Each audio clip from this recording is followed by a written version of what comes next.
오늘 우리가 함께 묵상할 말씀은 창세기 3장 14절에서 24절까지의 말씀입니다.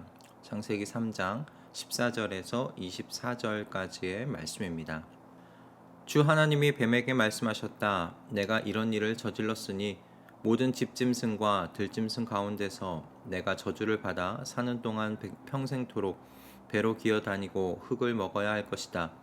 내가 너로 여자와 원수가 되게 하고 너의 자손을 여자의 자손과 원수가 되게 하겠다. 여자의 자손은 너의 머리를 상하게 하고 너는 여자의 자손의 발꿈치를 상하게 할 것이다.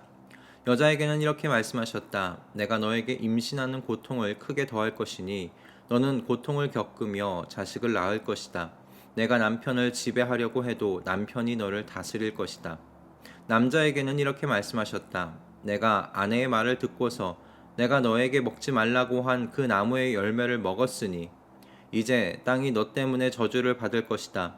너는 죽는 날까지 수고를 하여야만 땅에서 나는 것을 먹을 수 있을 것이다. 땅은 너에게 가시덤불과 엉겅퀴를 낼 것이다. 너는 들에서 자라는 푸성귀를 먹을 것이다. 너는 흙에서 나왔으니 흙으로 돌아갈 것이다. 그때까지 너는 얼굴에 땀을 흘려야 나다를 먹을 수 있을 것이다. 너는 흙이니 흙으로 돌아갈 것이다. 아담은 자기 아내의 이름을 하와라고 하였다. 그가 생명이 있는 모든 것의 어머니이기 때문이다.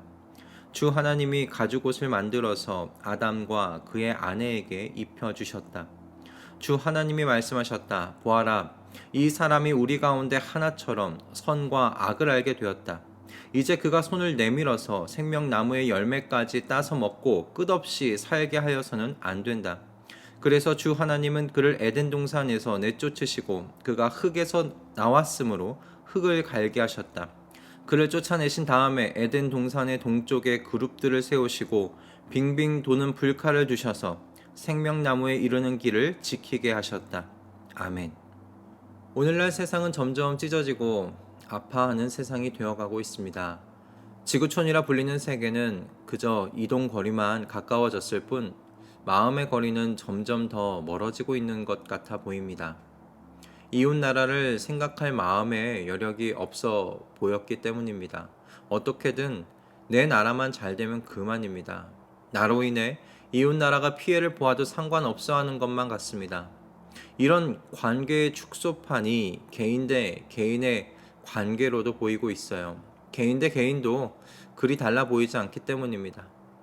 그런데 성경은 이런 세상의 상황이 죄의 결과라고 선언하고 있습니다. 하나님으로부터 독립하여 스스로 하나님이 되어 사는 길을 선택한 사람에게 하나님께서는 저주를 내리셨죠. 그래서 이제 사회의 가장 기본적인 단위인 가정도 다툼의 모판이 되어 버렸습니다. 아내와 남편이 모두 서로를 다스리려고 합니다. 내 뼈 중에 뼈요, 살 중에 살이라는 그 사랑의 고백은 온데간데 없이 사라져 버렸습니다. 그뿐입니까? 여자는 이제 고통 속에서 출산을 하게 되었고 남자는 가시덤불과 엉겅퀴를 내는 땅과 사투를 버려야 하게 되었습니다. 땀 흘리며 수고해도 그 수고한 만큼의 대가를 얻을 수 있을지 이제 장담할 수 없는 세상을 살게 된 겁니다. 이 모든 것이 하나님의 복으로부터 단절된 사람들의 모습이지요. 이처럼 죄의 결과는 비참했습니다. 그리고 이 비참함은 점점 더 그 끝을 알 수 없을 정도로 인류를 바닥으로 이끌고 내려갔습니다. 에덴 동산에서 쫓겨난 사람들은 이제 자신들만의 이름을 걸며 성을 쌓고 더욱 타락해 갔지요. 사람의 타락이 얼마나 심각했던지 하나님께서 홍수로 인류를 심판했습니다. 그래서 오직 그 시대의 의인 노아만이 남아서 그의 자녀로 다시 인류가 시작되었지만 그럼에도 불구하고 인류의 타락은 멈출 기색을 보이지 않았습니다. 인류는 자기 교만의 극치인 바벨탑을 쌓기로 결정하지요. 하나님의 개입하심이 없었던들 이 인간들의 교만은 하늘에까지 닿았을런지 모릅니다.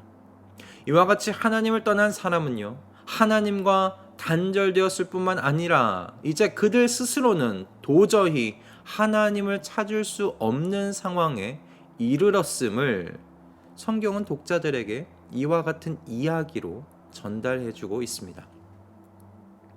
이제 사람은 진퇴양난에 빠져 보입니다.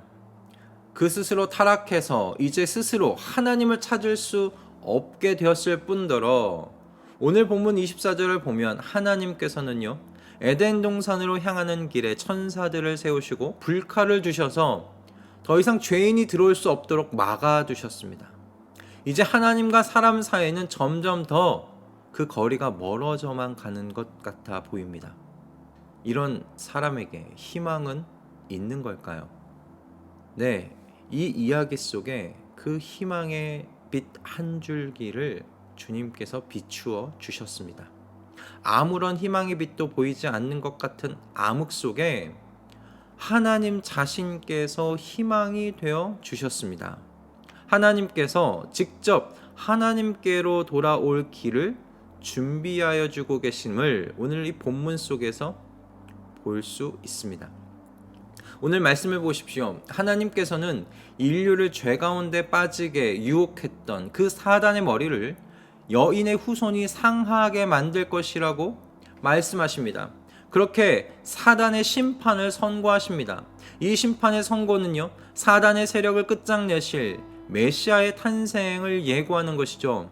그리고 하나님께서는 큰 죄를 지은 이 아담과 하와의 몸을 가리시기 위해 짐승을 희생하셔서 가죽옷을 만들어 입히십니다. 여러분, 여기에 큰 의미가 있습니다. 뒤에 레위기 제사법을 따르면 죄를 지은 자가 직접 자기 손으로 제물을 죽이고 제단 밑에 그 제물의 피를 쏟아야 합니다. 그것이 제사법입니다. 그러므로 이 제사법을 사실 적용해 본다면 죄를 지은 아담과 하와가 직접 피 흘려 짐승의 가죽옷을 만들어 입었어야 했습니다. 그러나 그렇게 하지 않았죠. 오히려 피고에 해당하시는 하나님께서 직접 동물의 피를 흘리게 하시고 가죽옷을 만들어 아담과 하와에게 입히셨습니다. 그렇다면 여러분, 이것이 무엇을 의미하는 것이겠습니까?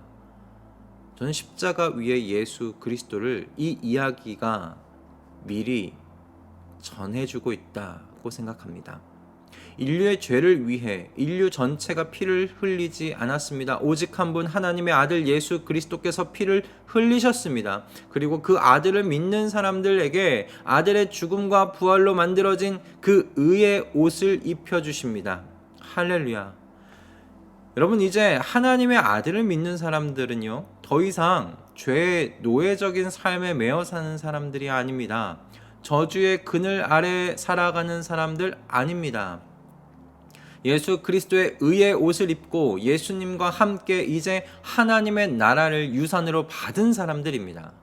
우리가 받은 이 모든 것은 여러분, 우리가 원했기 때문에 받은 것이 아니라는 것을 기억하셔야 됩니다. 앞에서 설명했듯이 타락한 사람은요, 하나님을 찾을 수 없는 지경에 빠지게 되었습니다. 창세기 3장부터 시작해서 바벨탑이 등장하는 11장까지 이야기 속에서 우리는 이 사람의 타락을 확인할 수 있어요. 타락한 사람은요, 하나님으로부터 멀어져만 가는 그 길을 걸을 뿐 다른 길이 없어 보이는 인생사입니다. 그러므로 오직 하나님께서 인류가 돌아올 수 있는 한 길을 준비하신 겁니다. 바로 예수 그리스도 하나님의 아들이십니다. 저와 여러분은 이제 예수 그리스도 안에서 하나님과 분리되어 노예적 삶을 살던 그 자리에서 떠난 사람들이죠. 그리고 이제는 하나님께서 함께 사는 놀랍고 신비한 인생을 시작한 사람들 되었습니다. 하나님께서 아담과 하와와 거닐던 그 에덴 동산이 이제 성도 안에서, 그리스도인 안에서 회복된 그 새 창조 속에 살아가는 사람들 된 겁니다. 그러니 여러분, 오늘 우리는 어떤 삶을 선택해야 하겠습니까? 사도 바울은 그러므로 8장 12절에서 로마 교회의 성도들에게 이렇게 권면합니다. 형제 자매 여러분, 우리는 빛을 지고 사는 사람들이지만 육신에 빛을 진 것이 아닙니다. 우리는 육신을 따라 살아야 할 존재가 아닙니다. 그렇습니다. 이제 저와 여러분은요, 육신을 따라 살 존재들이 아닙니다. 우리를 새 창조 속에 살아가게 하신 이 하나님의 영광을 위하여 새로운 선택을 하며 살아갈 존재들입니다.